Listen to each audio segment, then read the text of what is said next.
Have you ever noticed something strange? Some of the smartest and most emotionally aware people are also the most mentally exhausted. Not because they work too much, but because they think too much. They replay conversations in their head. They imagine worst-case scenarios. They overanalyze small details.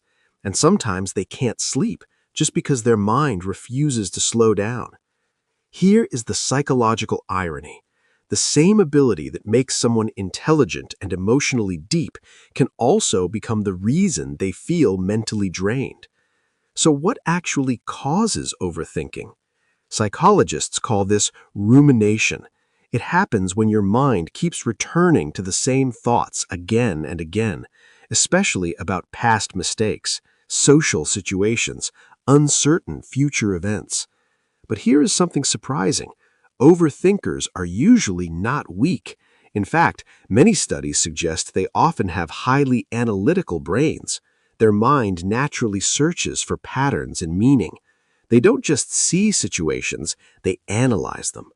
The real problem is not thinking. The problem is not knowing when to stop thinking. Neurologically, this connects to the part of the brain responsible for analysis and planning. In overthinkers, this system often stays active even when they should be relaxing. It's like having a computer that never goes into sleep mode. And for many people, this habit actually starts early in life, especially if they grew up in unpredictable environments. Their brain learned something simple. If I stay prepared, I stay safe. So they started thinking ahead about everything, not because they wanted to suffer, but because their brain learned survival through preparation. This means overthinking is often not a flaw, it is an adaptation, a smart brain trying to protect itself. Psychologists also say there are two types of overthinking. The first type is helpful reflection. This helps people understand themselves and grow emotionally. This type is linked with emotional intelligence. The second type is harmful rumination. This is when thinking becomes a loop without solutions. This is where problems start: poor sleep, decision difficulty, social anxiety. And the dangerous part? Most people don't notice when they move from reflection into rumination because thinking feels productive. But sometimes thinking is just mental noise, not progress. Another interesting fact: your brain actually rewards thinking. When you analyze problems, your brain releases small dopamine signals, even if you don't find answers. This is why stopping overthinking is difficult, because the brain feels busy, and busy feels useful. But what does overthinking really say about someone? Research shows overthinkers often have high empathy. They understand people's emotions deeply.